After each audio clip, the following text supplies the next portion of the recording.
warahmatullahi wabarakatuh. Waalaikumsalam warahmatullahi wabarakatuh. Selamat pagi Bapak dan Ibu.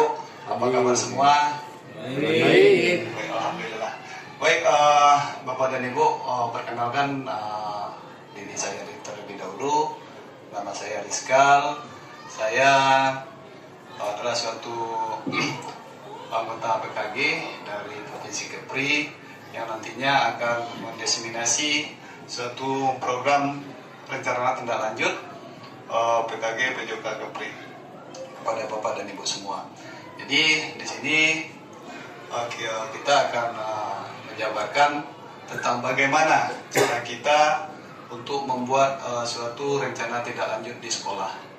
Jadi Bapak dan Ibu, nanti setelah saya menyampaikan materi-materinya, semoga nanti kita di sekolah ini, apalagi di sekolah kita SD 07 sebelum ini, yang gombelnya belum terlaksana dengan baik, maka setelah ini nanti kelompok belajarnya kita laksanakan dengan baik sesuai dengan aturan-aturan yang berlaku Bapak dan Ibu.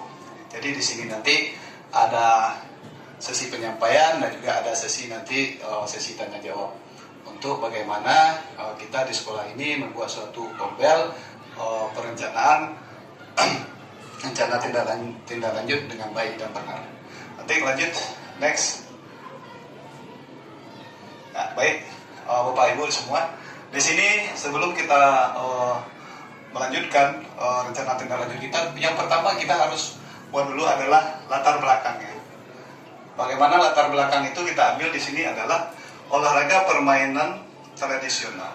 Anak dalam kebudayaan tradisional merupakan salah satu bagian dari kearifan lokal masyarakat yang di dalamnya terdapat nilai-nilai budaya. Sekolah dapat memberikan pengalaman akan keberagaman budaya dan dibutuhkan oleh peserta didik untuk dapat merawat atau memelihara budaya lokal agar peserta didik agar tidak punah. Kemudian diikuti dengan refleksi pada tahapannya akan membentuk masukan dan pengalaman positif dan keberagaman dalam sendi, di mana hal ini akan menghasilkan peserta didik yang mampu mengelola perbedaan secara konstruktif, beradaptasi dengan baik, membangun sinergi atau perbedaan sehingga sekolah dapat mendorong peserta didik lebih mudah dan siap menjadi bagian dari masyarakat global. Jadi Bapak dan Ibu, adalah latar belakang. Next, dilanjutkan. Minat berolahraga murid di sekolah kita ini sangat tinggi, ya. Tentunya di sekolah kita ini, terutama di SD 07 Sagunung ini, kita lihat anak-anak itu untuk berolahraga itu antusiasnya sangat tinggi, sangat semangat. Tetapi di sini tentunya kita harus merupakan itu adalah suatu modal. Tentunya bagi kita merupakan yang dapat kita kembangkan oleh sekolah untuk memfasilitasi minat dan kepemimpinan murid. Selain itu, ini juga didukung dengan adanya aset fisik dan aset manusia. Di sini ada guru dan orang tua. Jadi kita lanjutkan. Upaya pelestarian budaya bangsa dalam permainan tradisional ini sesuai dengan salah satu poin dari visi SDN 07 Sagulu yang berbudaya. Kegiatannya pun dapat dilaksanakan sesuai dengan aset atau modal di sekitar sekolah. Nah, selanjutnya penerapan pendidikan gerak, pendidikan kebugaran, dan sport education model. Nanti akan kita jabarkan di bawah. Next, lanjut. Setelah latar belakang, ya kita masuk masih di apa nih? Siswa memiliki profil pelajar Pancasila. Ini adalah tujuannya mendukung pertumbuhan dan perkembangan murid, sehat fisik, sehat jiwa, dan sehat sosial. Ini adalah tujuan kita untuk kedepannya nanti, ya. Yang pertama, siswa yang memiliki profil Pancasila. Yang kedua, mendukung pertumbuhan dan perkembangan murid, sehat fisik, sehat jiwa, dan sehat sosial. Yang ketiga, tujuannya menciptakan siswa yang cinta akan nilai-nilai budaya lokal. Yang keempat, meningkatkan kebugaran jasmani siswa melalui permainan tradisional. Yang di sini nanti permainan tradisional itu yang kita pakai banyak macam-macamnya permainan tradisional. Contohnya saja kalau yang untuk fokus ke geraknya adalah olahraga tradisional silat. Silat itu adalah olahraga tradisional yang berasal dari Indonesia yang perlu kita kembangkan. Karena kalau budaya budaya kita sendiri tidak kita kembangkan, maka nanti budaya kita akan hilang begitu saja. Dilanjutkan dengan memfasilitasi minat berolahraga murid di sekolah. Nah, di sini kalau anaknya banyak, anaknya semangat, anaknya luar biasa untuk berolahraga, kalau tidak didukung oleh fasilitasnya, maka hal itu akan sia-sia saja. Oke, next selanjutnya. Di sini adalah langkah-langkahnya. Coba diturunkan sedikit langkah-langkahnya di atas. Ya, di sini ada capaian langkah-langkah dan hasil yang diharapkan untuk mencapai tujuan. Jadi Bapak dan Ibu, di sini adalah dalam memfasilitasi minat berolahraga murid di sekolah, khususnya melalui olahraga permainan tradisional. Capaian yang ingin dicapai adalah memberikan ruang kepada murid untuk mengembangkan minat terhadap olahraga di sekolah. Melalui olahraga tradisional, kegiatan ini dimulai dengan membuat angket olahraga tradisional, apa yang mereka senangi. Diharapkan dari tahap ini, guru mendapatkan gambaran apa saja yang harus disiapkan untuk mendukung minat berolahraga murid tersebut. Tahapan ini pada nanti kita laksanakan bulan November. Nah, jadi di sini Bapak dan Ibu, untuk menerapkannya, untuk berfokus kepada pembelajaran berpusat pada peserta didik itu, kita tanya kepada anak itu, olahraga tradisional apa yang mereka inginkan, olahraga apa yang mereka minati, sehingga nanti kita baru merancang persiapan kita, merancang asesmen kita, merancang proses program pembelajaran kita untuk bagaimana pembelajaran kita ini terfokus pada peserta didik. Oke, lanjut.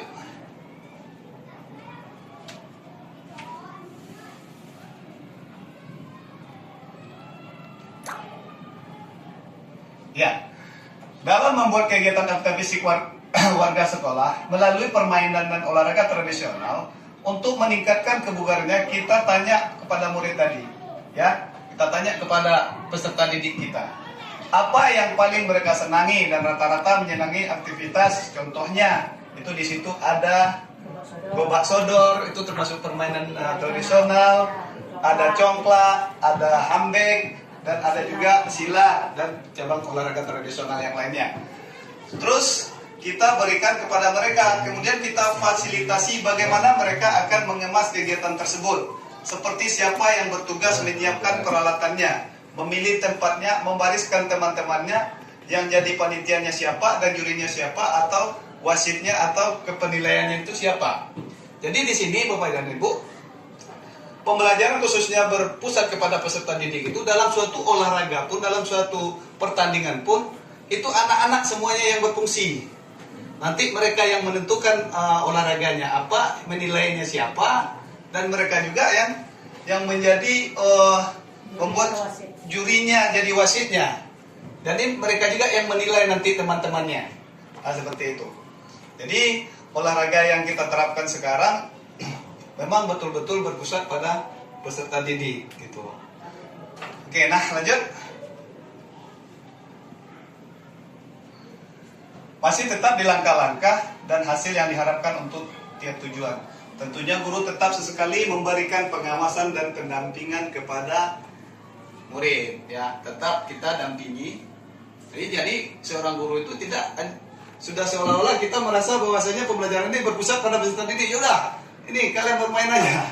Jadi kalau tidak kita awasi sama sekali, maka pelaksanaan kegiatan tersebut tidak akan bisa berjalan dengan baik dan lancar. Karena mereka juga di mana kendala dia akan selalu bertanya kepada gurunya atau pembinanya. Maka di sini pengawasan dan pendampingan kepada murid diharapkan dengan diberikan kebebasan kepada murid, ini mereka belajar bertanggung jawab atas komitmen yang mereka buat bersama guru dan teman-temannya. Tahapan ini dapat dimulai pada bulan Desember nanti setelah akhir semester, karena ini kita buat dalam kegiatan co-kurikuler gitu. Oke, lanjut.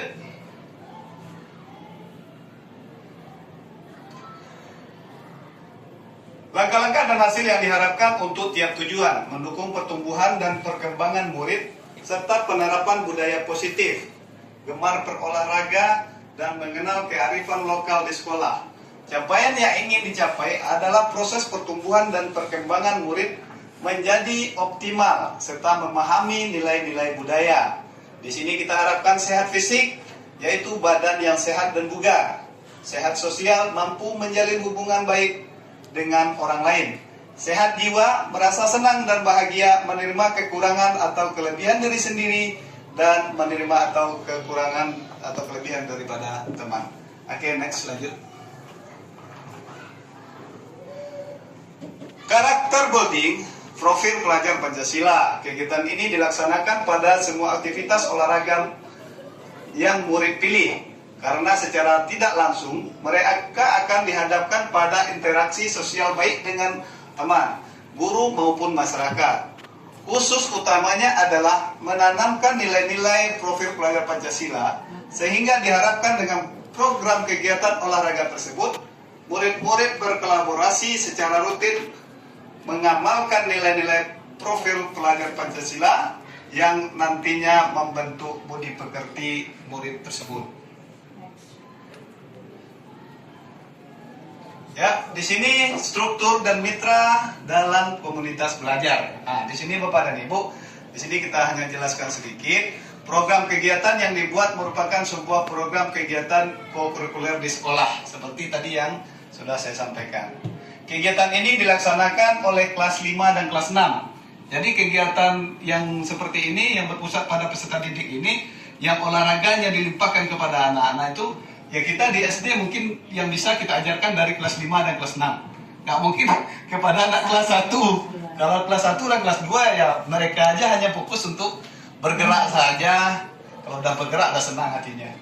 Nah, di sini juga kegiatan ini akan dilaksanakan pada pertengahan bulan Desember. Nanti perencanaan kita di rencana tindak lanjut kita nanti kita buat di pertengahan bulan Desember tahun 2003 pada saat gelar karya P5. Nah, jadi di sini kita bentuk anak-anak itu, kita lihat bagaimana cara kepemimpinan mereka dengan pembelajaran berpusat pada peserta didik. Terus di sini ada beberapa mitra yang dapat dilibatkan, yaitu kepala sekolah, rekan sejawat, orang tua, dan masyarakat. Kegiatan ini dengan menerapkan sport education model. Ini yang seperti tadi yang di sport education model ini yang khususnya adalah pembelajaran yang berpusat pada peserta didik, yang peserta didik kita yang berperan penuh di dalamnya. Jadi Bapak dan Ibu di sini ya kita libatkanlah kepala sekolah kita di sini, komite kita di sini, contohnya guru IPA kita, ya guru IPA ada yang membidangi bidang studi IPA. Nanti kita berdayakan bagaimana mereka itu mengukur denyut nadi peserta didik kita yang akan membuat suatu kegiatan. Contohnya guru matematik yang bidangnya di bidang matematik, contohnya dalam suatu pencatatan atau perhitungan daripada hasil apa yang dibuat oleh peserta didik kita nanti. Oke, next.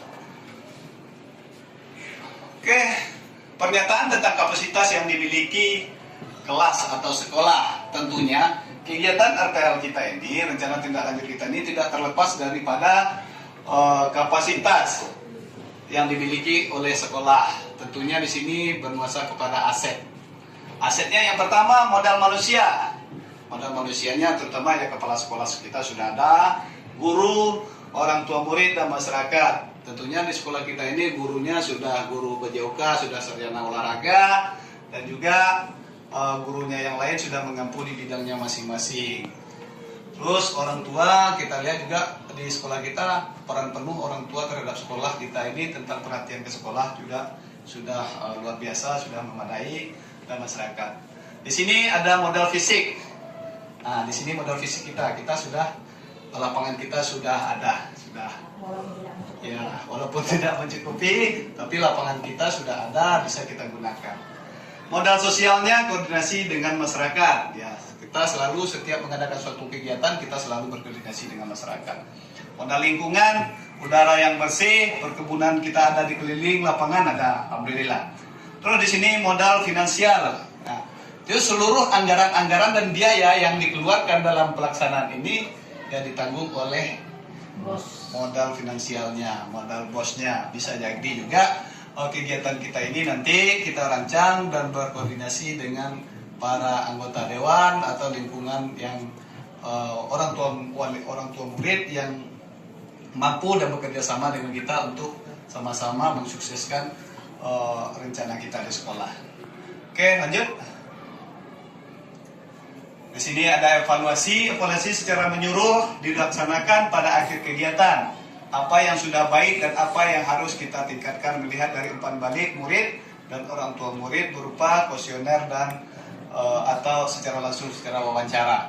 Jadi nanti setelah kita adakan kegiatan itu, kita evaluasinya, kita tanya kepada siswa kita bahwasanya, nah apakah pelaksanaan kegiatan SEM ini, pembelajaran yang berpusat pada peserta didik ini, anak-anak senang, anak-anak bahagia, anak-anak mampu menyerap materi-materi yang kita berikan. Juga sama dengan kepada orang tuanya. Tentunya yang lebih dekatnya pada teman sejawat. Nah, nanti kita lakukan hal yang seperti itu. Oke, lanjut. Kemungkinan tantangan. Nah, dalam kita mengadakan kegiatan SEM, pembelajaran yang nantinya kita lakukan di sini ada hambatan atau tantangan. Mungkin pertama adalah cuaca. Saat cuaca buruk, hujan terik atau kegiatan dapat ditunda untuk yang melaksanakannya. Nah, jadi kalau cuacanya tidak memungkinkan, ya kita tunda. Terus kegiatan sekolah yang bertolak adanya waktu yang bersamaan. Nah, ini biasa tantangan nih. Dalam kita mengadakan kegiatan ini, kegiatan olahraga nanti yang di bagian seni juga menentukan kegiatan ini berbenturan kegiatannya. Jadi di sini termasuk kepada fokus pada tantangannya. Mungkin lanjut next. Oke, selesai. Terima kasih dibuat oleh Rizkal TKG Kepri kelas 1. Oke, Bapak dan Ibu, sedikit mungkin di sini ada sesi tanya jawab atau umpan balik untuk pelaksanaan rencana tindak lanjut ini. Jadi saya ingin nih bertanya sama bapak-bapak dan ibu-ibu untuk apa yang akan kita diskusikan bersama tentang rencana tindak lanjut ini. Jadi di dalam poin-poin tadi mulai dari atas ada 7 poinnya. Di situ ada latar belakangnya, ada tujuannya, ada langkah-langkah pelaksanaannya, ada program mitra kerjasamanya, dan ada juga di situ aset, evaluasi dan tantangan. Dari yang 7 itu, menurut Bapak dan Ibu, apa yang perlu kita benahi bersama-sama tentang rencana tindak lanjut yang saya buat ini. Terima kasih. Silakan dulu dari Pak Yogi. Siap. Ya, di bidang yang mana Pak Yogi? Ingin menambahkan sedikit atau bertanya mengenai aset Ya. bos. Apakah itu bisa di cover atau perlu dijelaskan lagi kepada pendengar? Oke. Baik, terima kasih Pak Yogi. Tentang yang dipertanyakan adalah tentang bagaimana untuk pelaksanaannya diambil daripada aset finansialnya, aset bosnya untuk membiayainya. Tentunya Bapak dan Ibu, di sini kita bisa menjawab bahwasanya sebelum kegiatan kita ini kita laksanakan, tentunya di awal tahun itu biasanya di sekolah-sekolah itu ada merencanakan suatu anggaran belanja sekolah. Jadi di anggaran belanja sekolah itu bisa kita masukkan anggaran untuk pembelajaran kita dalam bentuk SEM ini, dalam bentuk Smart Education Model ini kan akan menimbulkan di situ biaya-biaya. Jadi makanya di awal di RAS-nya di RKAS-nya di rencana anggaran belanja sekolah kita ajukan. Makanya di situ tadi ada program pendukungnya tadi, ada kepala sekolah, ada guru gitu. Jadi nanti kita masukkan dulu, kita ajukan. Kalau tidak ada anggarannya, maka kegiatannya tidak akan bisa kita laksanakan. Begitu Pak Yogi. Terima kasih.